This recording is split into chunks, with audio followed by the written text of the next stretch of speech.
the Great Sphinx of Giza, one of the most iconic landmarks in Egypt, is not mentioned in any of the ancient hieroglyphics. Despite its massive size and historical significance, there is no record of the Sphinx in any of the ancient Egyptian texts or inscriptions. This has led to countless theories and speculations about the true origins of the Sphinx. We will explore the mystery of the Great Sphinx and the possible reasons for its absence in the ancient Egyptian records. The Great Sphinx of Giza is a massive statue of a mythical creature with a lion's body and a human head, believed to have been built around 2500 BC during the reign of Pharaoh Khafre. It stands at a towering height of 66 feet and measures 240 feet in length. The Sphinx has been a subject of fascination for archaeologists and historians for centuries, who have tried to uncover its true purpose and origin. One of the most puzzling aspects of the Sphinx is the fact that it is not mentioned in any of the ancient hieroglyphics. The ancient Egyptians were known for their meticulous record-keeping, and they documented almost every aspect of their daily lives in writing. They recorded the construction of temples, pyramids, and other structures, and even their battles and conquests. Yet, there is no mention of the Sphinx in any of their texts. So why is the Sphinx absent from the ancient Egyptian records?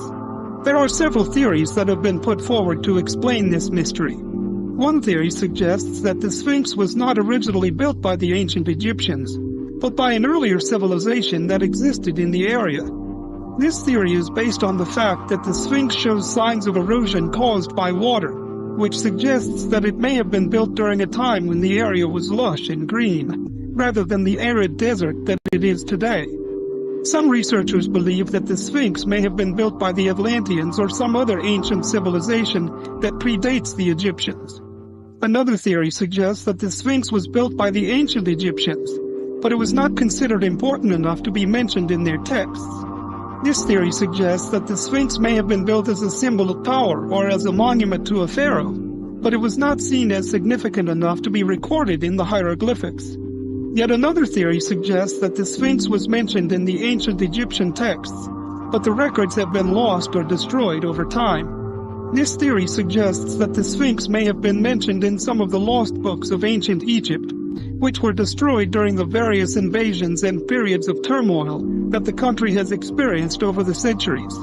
Despite the lack of mention of the Sphinx in the ancient Egyptian records, there are some clues that suggest that it was an important structure in ancient times. For example, the Sphinx is located near the pyramids of Giza, which were built as tombs for the pharaohs. This suggests that the Sphinx may have had some religious or spiritual significance, perhaps as a guardian of the pharaoh's souls. In addition, there are some inscriptions on the Sphinx itself that suggest that it was an important structure. For example, there is an inscription on the Sphinx's chest that reads, "The sun god Ra sees everything." This suggests that the Sphinx may have been associated with the sun god Ra, who was one of the most important deities in the ancient Egyptian pantheon. In conclusion, the mystery of the Great Sphinx of Giza continues to intrigue and fascinate people all over the world. While it is true that there is no mention of the Sphinx in the ancient Egyptian hieroglyphics, this does not mean that it was not an important structure in ancient times. The Nile River, a ribbon of life through the sands of time, has witnessed empires rise and fall. But even amidst the grandeur of pharaohs and the might of armies, three women stand out, their stories etched in the very fabric of ancient Egypt: Nefertiti, Hatshepsut, and Cleopatra. Nefertiti, whose name means "a beautiful woman has come," was born into a world where beauty was power.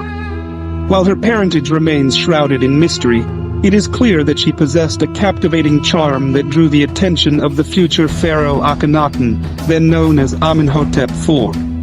They embarked on a reign that shook the foundations of Egyptian religion, moving the land from a polytheistic pantheon to a singular devotion to the sun god Aten. Nefertiti, a woman of fierce intellect and unwavering conviction, became the embodiment of this new faith. Her regal presence, captured in the iconic bust that gazes upon us from across millennia, speaks of a queen who not only wielded power, but also inspired a revolution in art and culture. The stiff formality of Egyptian art gave way to a more natural, realistic style, reflecting the changing landscape of the land. Nefertiti's story ends abruptly, vanishing from historical records around the 14th year of Akhenaten's reign. Some whisper that she fell from grace, vanished to the shadows. Others speculate that she assumed a new identity, perhaps ruling as Neferuaten. The truth, lost in the sands of time, only adds to her allure, making her a figure forever shrouded in enigma. Then came Hatshepsut, a woman born to rule. The daughter of Pharaoh Thutmose Obran, she was destined for greatness, groomed as the great royal wife. But fate had other plans. When her half-brother Thutmose II died prematurely, the throne passed to his son, a young boy named Thutmose III. Hatshepsut, with a heart filled with ambition and a mind brimming with strategy, stepped into the role of regent, guiding her stepson through his formative years. Then, in a daring move that reverberated through the halls of history, she declared herself pharaoh. She donned the regalia of a king, adopted the symbol of pharaonic power, a false beard, and began to rule with a strength and wisdom that belied her gender. Hatshepsut's reign was a golden age. She brought peace and prosperity to Egypt, forging trade routes that stretched to distant lands and embarking on grand architectural projects that left an indelible mark on the landscape. The mortuary temple at Deir el-Bahri, a testament to her ambition and vision, stands as a breathtaking testament to her legacy. But even in the face of such triumph, Hatshepsut's path was fraught with challenges. After her death, her stepson, Thutmose III, seeking to erase her from history, ordered the systematic removal of her inscriptions and images from temples and monuments. Was it vengeance or a strategic move to secure his own legacy? History remains silent. Yet, Hatshepsut, like a phoenix rising from the ashes, continues to inspire. Her story is a testament to the resilience of the human spirit, a woman who defied societal norms and carved her own path, proving that even in a patriarchal world, a woman could rise to the highest seat of power. Finally, Cleopatra, the last active ruler of the Ptolemaic kingdom of Egypt, emerged onto the world stage. A woman of unparalleled intellect and political savvy, she spoke Egyptian, Greek, and multiple other languages, a testament to her education and sophistication. She ascended to the throne at a turbulent time, when the Roman Empire was casting a long shadow over Egypt. Cleopatra understood that power resided in diplomacy and alliances. She formed a strategic partnership with Julius Caesar, the most powerful man in Rome, and later with Mark Antony, his general, securing a fragile peace for her kingdom. Their relationships, entwined with both love and ambition, became the subject of legend. Cleopatra, with her captivating charm and cunning mind, navigated the treacherous currents of political intrigue, holding her own against the mighty Roman Empire.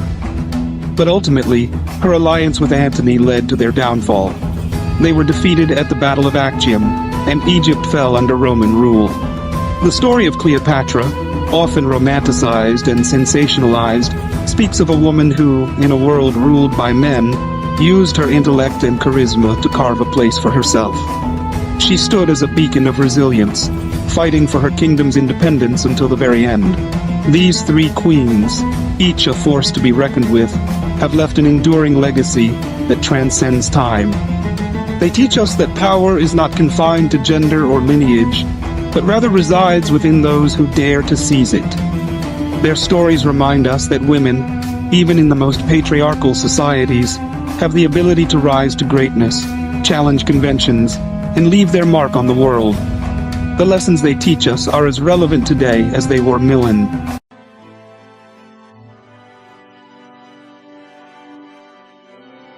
Her temple was built in the grounds of the Temple of Ramses III at Medinet Habu.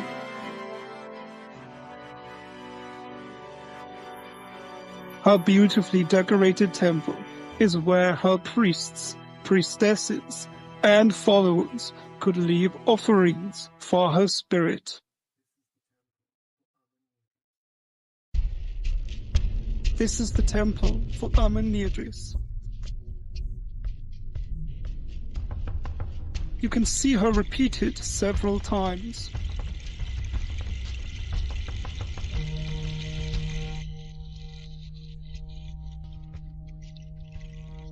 her name in a cartouche repeated over and over, Amun-Ir-Dis.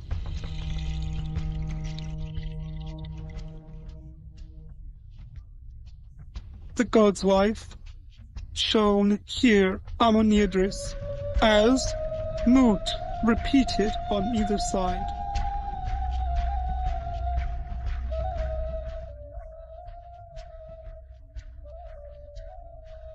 Many scenes in the temple show Amun-Ir-Dis on her journey to meeting Osiris.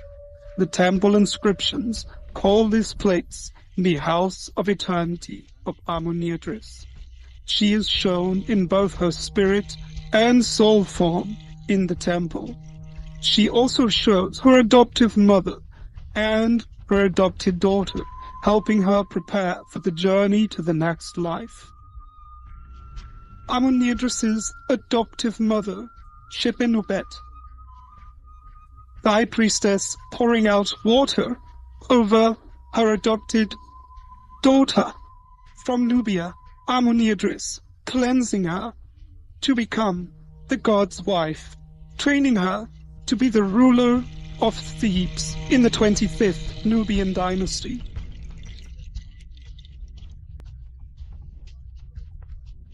Yet harking back to a tradition by the god's wife and pharaoh Hatshepsut, but embracing elements of Sobekneferu, Amun-Ir-Dis makes a bold statement. She shows herself dressed in male clothing, yet retaining her female body. This was to demonstrate that she was as powerful as an Egyptian king, yet at the same time she was a noble Nubian woman.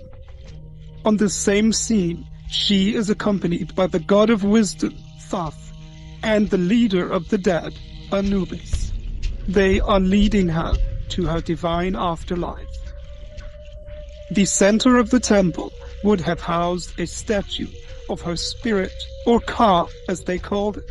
This is where each day the next god's wife would come to give her thanks. But this house of eternity contains no burial chamber. The outside of the temple may provide clues. She was in fact buried under her temple. Her mummified body was placed in a subterranean chamber along with many of her beautiful grave goods. Subscribe to our channel now and discover a world of knowledge and entertainment about Egyptian civilization. The sun beats down on the parched earth, casting long shadows across the Valley of the Queens, nestled amongst the rugged Theban mountains. A silence hangs heavy in the air, broken only by the whisper of the desert wind. This is a place where time seems to stand still, where the echoes of a bygone era reverberate through the ancient tombs. While the Valley of the Kings, just a short distance away, steals the spotlight, the Valley of the Queens offers a quieter, more intimate glimpse into the lives of the women who held power and influence in ancient Egypt. Here, amidst the labyrinthine passageways and decorated chambers, the stories of queens, princesses, and high-ranking women are etched onto the walls. The most celebrated tomb, that of Queen Nefertari, wife of Pharaoh Ramesses II, is a masterpiece of ancient art. Its walls burst with color, depicting the queen's journey through the afterlife, guided by deities and celestial beings. The grandeur of the tomb, the detail of the frescoes, and the vibrant hues of the pigments speak of the love and devotion bestowed upon this beloved queen. But Nefertari is just one of many stories hidden within the valley. The tomb of Queen Titi, with its intricate carvings and well-preserved inscriptions, offers a glimpse into the religious practices of the time. Prince Kamleset's tomb, though less grand, reveals the role of royal princes in religious and administrative matters. Each tomb is a piece of a larger puzzle, offering insights into the beliefs, customs, and artistic prowess of the ancient Egyptians. The artifacts, the inscriptions, and the very structure of these tombs speak volumes about the lives, deaths, and beliefs of those who walked these ancient paths. However, as we marvel at the beauty and richness of the Valley of the Queens, a somber realization sets in. These tombs, though meticulously crafted, stand as a stark reminder of the fleeting nature of life, the power and influence these women wielded, the lives they led, ultimately come to an end, leaving behind only the echoes of their stories. The Valley of the Queens reminds us that all lives, regardless of power or status, are but a fleeting chapter in the grand narrative of time. It underscores the importance of legacy, of leaving behind a mark on the world that will resonate through the ages. It also teaches us to appreciate the beauty and wonder of the present, to cherish the moments we have, and to leave behind a legacy of kindness, love, and understanding. For in the end, it is not the monuments we build, but the lives we touch that truly matter. Have you ever wondered what it was like to walk among the gods? To feel the presence of ancient power in every step? Today, we're going on a journey to a place where time seems to stand still. A place where the goddess Hathor whispers her secrets to those who listen.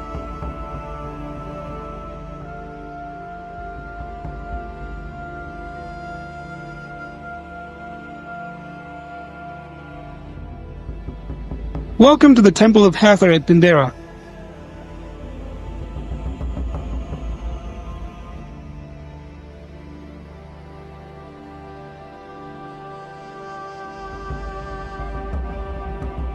One of the most beautiful and enigmatic temples in all of Egypt.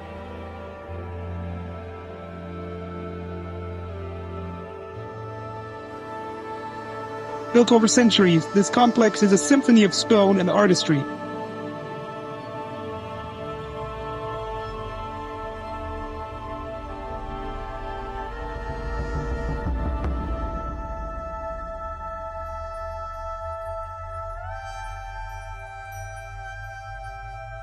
A testament to the enduring power of faith.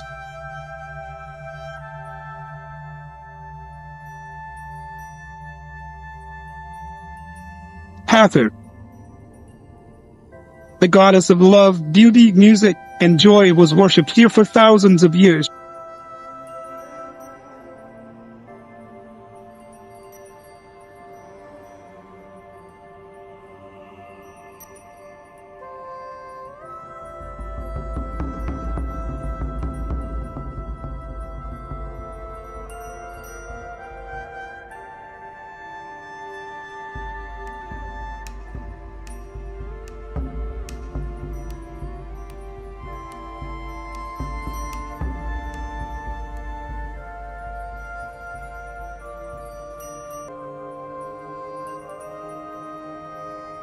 The protector of women and children.